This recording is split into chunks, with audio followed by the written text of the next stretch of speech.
ನಮ್ಮ ಮನಸ್ಸು ನಾವು ಮಾಡುವ ಕೆಲಸದ ಮೇಲೆ ಕೇಂದ್ರೀಕೃತಗೊಂಡಾಗ ಮಾತ್ರ ಮನೋಬಲ ಬಿಡುಗಡೆ ಆಗ್ತೈತಿ. ಅಲ್ಲಿ ಹೆಂಗೆ ಎನರ್ಜಿ ಬಿಡುಗಡೆಯಾಗಿ ಕಾಗದ ಚೂರು ಸುಡ್ತಿಲ್ಲ, ಇಲ್ಲಿ ಮನೋಬಲ ಬಿಡುಗಡೆ ಆಗ್ತೈತಿ. ಅವು ಯಾವಾಗ ಮನಸ್ಸು ಏಕಾಗ್ರಗೊಂಡಾಗ ಮಾತ್ರ ಬಿಡುಗಡೆ ಆಗ್ತೈತಿ, ಇರಲಿಲ್ಲ ಆಗೋದಿಲ್ಲ.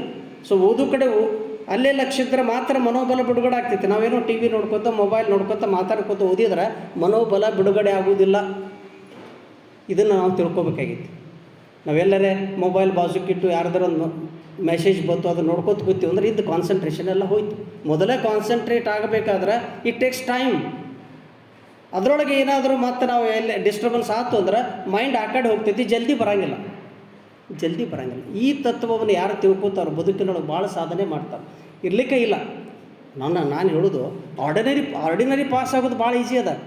25, 35, 40 ಅಥವಾ 50% ಮಾಡೋದು it is very very easy.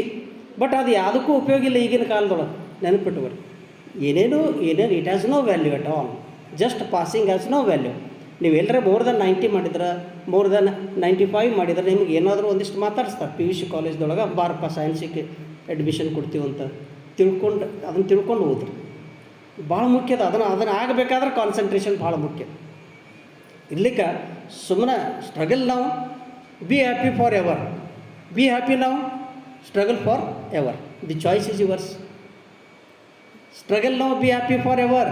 ಈಗ ಸ್ಟ್ರಗಲ್ ಮಾಡಿದರೆ ನೀವು ಜೀವನ ತುಂಬ ಸಂತೋಷದಿಂದ ಇರ್ಬೋದು. ಈಗ ಸಂತೋಷದಿಂದ ಇದ್ದರೆ ಜೀವನ ತುಂಬ ಸ್ಟ್ರಗಲ್ ಮಾಡ್ಬೇಕಾಗ್ತಿತ್ತು. ಅಂಥವ್ರು ನಾವು ನೋಡೀವಿ. ನಮ್ಮ ಜೋಡಿ ಇದ್ದವರು ಯಾರ್ಯಾರು ಅವಾಗ ಏನೇನು ಮಜಾ ಮಾಡಿದ್ರೆ ಇನ್ನೂ ಸ್ಟ್ರಗಲ್ ಮಾಡಾಕತ್ತಾರೆ ಲೈಫ್ದೊಳಗೆ.